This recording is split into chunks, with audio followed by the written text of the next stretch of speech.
अस्सलामुअलैकुम वरहमतुल्लाहि वबरकातुहू। नाज़रीन किराम, सुप्रीम कोर्ट की तरफ से एक बहुत बड़ी खबर आ रही है और ये खबर तमाम मुसलमानों के लिए राहत की खबर है, क्योंकि हर मुसलमान अपनी मस्जिदों और दरगाहों को लेकर परेशान है। क्योंकि कुछ हिंदू संगठन आए दिन ये दावा करता है कि फला मस्जिद के नीचे मंदिर है, फला दरगाह के नीचे मंदिर है।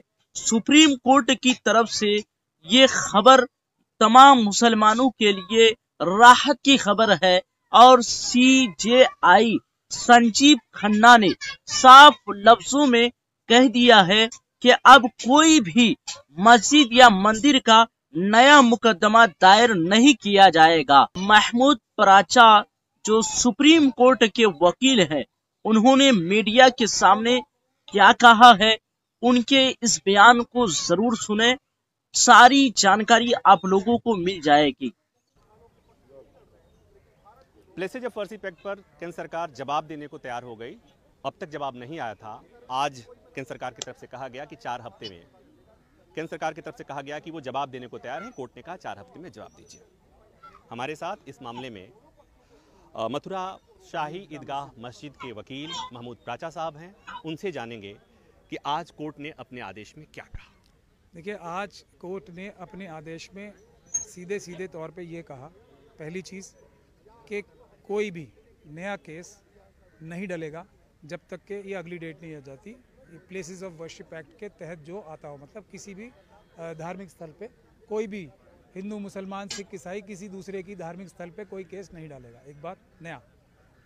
दूसरा कि जो भी कोई भी कोर्ट जिसमें ये मामले लंबित भी हैं, वो कोई भी ना इंटरिम ऑर्डर यानी कि जो टेम्परेरी ऑर्डर था वो पास करेगा, ना कोई फाइनल ऑर्डर पास करेगा। और स्पेसिफिकली तीसरी चीज़ का जो नाम लिया है वो है कि कोई भी सर्वे का ऑर्डर नहीं करेगा। तो ये बुनियादी तौर पे ऑर्डर हुआ है, लेकिन ये सारे ऑर्डर अगली तारीख तक के लिए हुए। और जो आपने कहा कि केंद्र सरकार तैयार हो गई, थोड़ी अजीब बात है, तैयार हो गई जैसे कोई उनके ऊपर दबाव डाला जा रहा था, लेकिन ये बात सही है, सुप्रीम कोर्ट ने उन्हें तैयार किया। वो तैयार नहीं थे, इसीलिए 4 हफ्ते का ही टाइम उन्हें दिया गया है। तो आम लोगों को समझाने के लिए बताइए कि कब तक इस देश में इस तरह का नया विवाद नहीं आएगा, जो विवाद अभी आ रहे थे आजकल। जो विवाद पैदा कर रहे हैं बेईमान शरारती लोग, जब वो विवाद पैदा करना बंद कर देंगे, क्योंकि विवाद तो कोई है ही नहीं।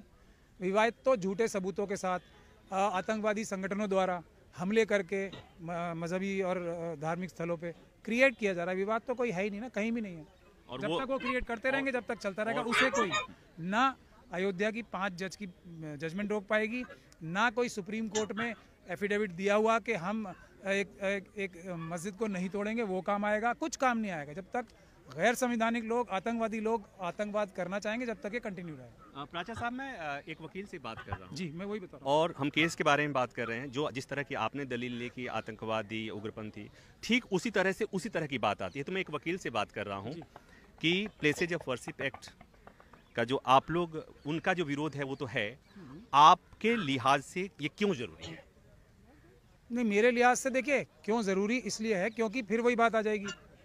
एक ऐसे लोगों ने, हालांकि इसकी ज़रूरत होनी नहीं चाहिए थी, एक ऐसी एक इकोसिस्टम तैयार हो गया जो कोर्ट में, सुप्रीम कोर्ट में झूठे एफिडेविट फाइल करता है संवैधानिक पदों पे बैठ के। जो यूपी सरकार ने एक झूठा एफिडेविट, जो बाबरी मस्जिद है उसके शहीद होने से पहले झूठा एफिडेविट फाइल किया।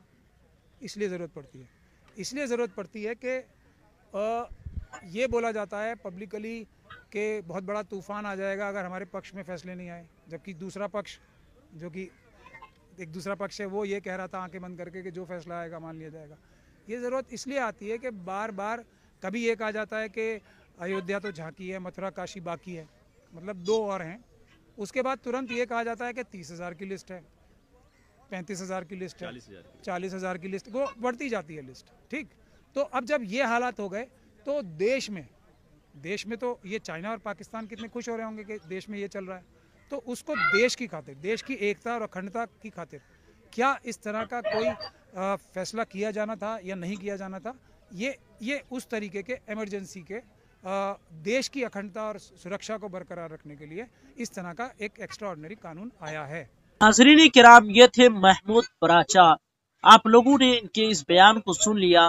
आप लोग इस वीडियो को सवाब की नियत से ज्यादा शेयर करें ताकि ये वीडियो तमाम मुसलमानों तक पहुंच सके। इजाजत चाहता हूं, फिर मिलेंगे दूसरे वीडियो के साथ। अस्सलाम वालेकुम व रहमतुल्लाहि व बरकातुहू।